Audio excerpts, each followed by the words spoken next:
sociedades cohesionadas, una cultura con grandes valores. Además de eso, somos la región, de las pocas regiones del mundo que está creciendo, disminuyendo desigualdad, disminuyendo pobreza. Nos están buscando las inversiones. Y no nos engañemos, se requieren esas inversiones. Y no tanto por el financiamiento. Usted siempre va a encontrar financiamiento para proyectos rentables. Por la transferencia de tecnología. No desestimemos, no subestimemos la importancia de la ciencia y tecnología para el buen vivir. No es todo, pero sí es mucho, sí es muy importante. Ciencia, tecnología, conocimiento. Y, querramos o no, eso tiene sobre todo el primer mundo, que es productor de esa ciencia, tecnología, conocimiento. Para nosotros eso es lo más importante de la inversión extranjera. Entonces no nos engañemos. O sea, hay una izquierda ingenua, no, a la inversión extranjera, no a transnacionales. Bueno, lo importante, lo inteligente es servirnos de esa inversión extranjera, servirnos de esas transnacionales y no estar a su servicio en condiciones de explotación. Entonces, para eso precisamente se requieren todas estas medidas. Entonces, el problema es ese, ¿no? Están buscándonos, ¿ya? Pero mientras estemos separados nos ponen las condiciones. En la larga y triste noche neoliberal incluso caímos en el gravísimo error de competir entre nosotros. ¿Quién atrae más inversión extranjera? Precarizando nuestra fuerza laboral. Y el sudor, hasta la sangre de nuestros trabajadores, fue en beneficio del gran capital. Hay que saber asumir al enemigo. El enemigo es el imperio del capital. Y para enfrentar ese enemigo se requiere la unión. Y se requiere soluciones inteligentes como proponer juntos, separados nos destruyen, nuestros propios centros de arbitraje. UNASUR y la situación en Siria. Ya numerosos presidentes se han pronunciado, Argentina se ha pronunciado, Venezuela se ha pronunciado, Bolivia se ha pronunciado. ¿Qué podemos esperar en cuanto a la UNASUR y la situación en Siria en esta cumbre de Surinam? Bueno, ojalá de esta cumbre salga una declaración clara, frontal, sin miedo. Aquí nadie defiende ninguna dictadura, nadie defiende atentar a derechos humanos, ni mucho menos, somos los mayores defensores de derechos humanos, pero tampoco podemos caer en ingenuidades y debemos aprender de la historia.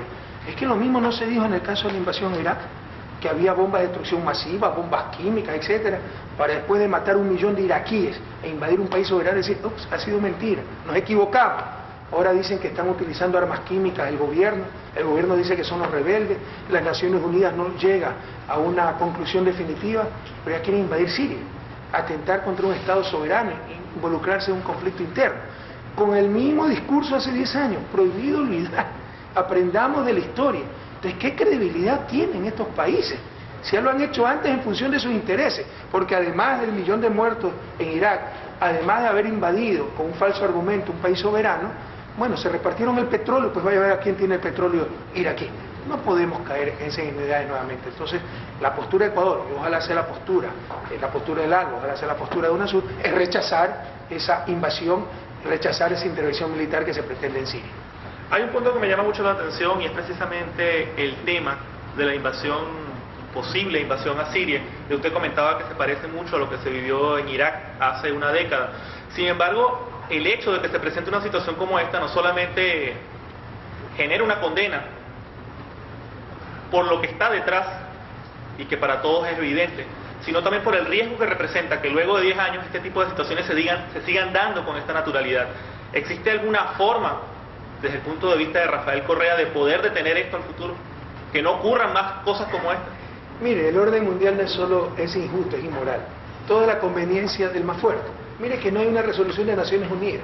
Pero entre los países más poderosos, en base a la fuerza, en base al derecho internacional, quieren decidir intervenir en Siria. Gracias a Dios el Parlamento británico ha negado esa posibilidad a su gobierno. Entonces, la solución, este es un orden mundial más justo, expresada entre otras cosas en unas Naciones Unidas con más equilibrio. Pero nadie se engañe, pues Naciones Unidas es como que si en Venezuela, ¿ya?, el pueblo venezolano mayoritariamente piense una cosa y un grupo de la oligarquía venezolana tenga capacidad de veto, y no solo capacidad de veto, capacidad para decidir otra cosa. Eso en las Naciones Unidas. Los 200 países de las Naciones Unidas en la Asamblea General pueden decir lo que les dé la gana. Que viene el Consejo de Seguridad, dominado por unas cuantas potencias, y se impone. Entonces tiene que cambiar esto, hacia un sistema mucho más democrático. Pero para evitar lo que usted está proponiendo, ¿no?, estos abusos, que la justicia solo sea, entre comillas, la conveniencia del más fuerte, etcétera, se requiere pues reformar las Naciones Unidas. Pero en realidad, esa es la punta del iceberg. Se requiere reformar el orden mundial y para eso se requiere un nuevo equilibrio de poder mundial. que, sin ser pesimista, yo creo que soy optimista por naturaleza, pero siendo realista, todavía estamos muy lejos de lograr. Todavía el mundo no domina el interés del más fuerte. Algo que me llamó la atención, y es cambiando de tema, es el tema ecológico. El año pasado yo tuve la oportunidad de estar en la cumbre de desarrollo sustentable en Río de Janeiro. Y quizás fue un comentario generalizado entre todos los periodistas que nos encontrábamos allá, que eran los interminables discursos que se daban a favor del tema ambiental. Potencias desarrolladas, potencias en desarrollo, reinos islámicos, todos hablaban del clima, todos hablaban de la necesidad de lograr un desarrollo sustentable. Sin embargo, ¿cuál es mi sorpresa cuando veo que el pasado 15 de agosto Yasuni no cumple sus objetivos? ¿Qué pasó? El mundo es una gran hipocresía y que toda la conveniencia es más fuerte. ¿Quiénes son los que contaminan? ¿Los pobres o los ricos? ¿Los que tienen las bombas, las ojivas nucleares o los que tenemos la selva amazónica? Los que tienen las ojivas nucleares. Y si son los que contaminan, ¿por qué van a pagar a los que generan los bienes ambientales que consumen ellos? Imagínense por un instante, para graficar lo que quiero decir, si la situación fuera la inversa, si los países hegemónicos tuvieran la selva amazónica, ellos fueran los que generaran el aire puro, y Venezuela, Bolivia, Ecuador fuéramos los que contaminaran. Es que ya no nos hubieran hasta invadido para exigir una justa compensación en nombre de la civilización, el derecho internacional, la justicia, etc. Es lo contrario, son los poderosos los contaminadores globales. Y somos los países pobres o en transición los que generamos estos bienes ambientales. Los consumen gratuitamente. ¿Por qué nos van a pagar? Eso es lo que intentó la iniciativa Yasuni Tetí. Aclarar al mundo esto. Que se compense valores que se llaman economía de uso. ¿Qué es más útil? ¿Qué es más necesario? ¿Un tractor o el aire puro de la selva amazónica? Usted puede vivir sin tractores. Sin el aire puro de la selva amazónica probablemente la vida en el planeta desaparecería. ¿Y cuánto recibimos los países de la cuenca amazónica? Venezuela es país de la cuenca amazónica por ese aire puro. Nada, porque es de libre acceso, ¿no? Es una cuestión de justicia, de compromiso. Pero en el fondo es la lógica del poder. Si yo puedo contaminar sin responsabilidad, ¿por qué te voy a compensar? Y lastimosamente en el plano financiero la iniciativa fue un fracaso, se recogió menos del 1%. Por si acaso, el mayor contribuyente era Ecuador. Significaba sacrificar miles de millones que necesita el pueblo ecuatoriano para salir de la miseria, para proponer algo concreto en la lucha contra el cambio climático.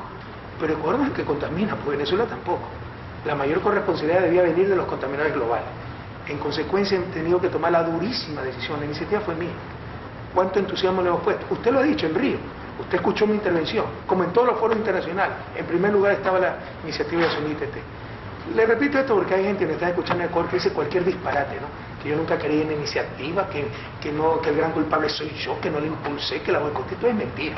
Usted sabe cómo hemos gastado garganta, energía en esta iniciativa. Pero el mundo no falló. El mundo es una gran hipocresía. Se maneja por la lógica del poder. Usted ha tenido que autorizar la explotación responsable del petróleo de Yasuni, que afectará menos del 1 por 1000 del parque, pero nos dará más de 18.000 millones de dólares. No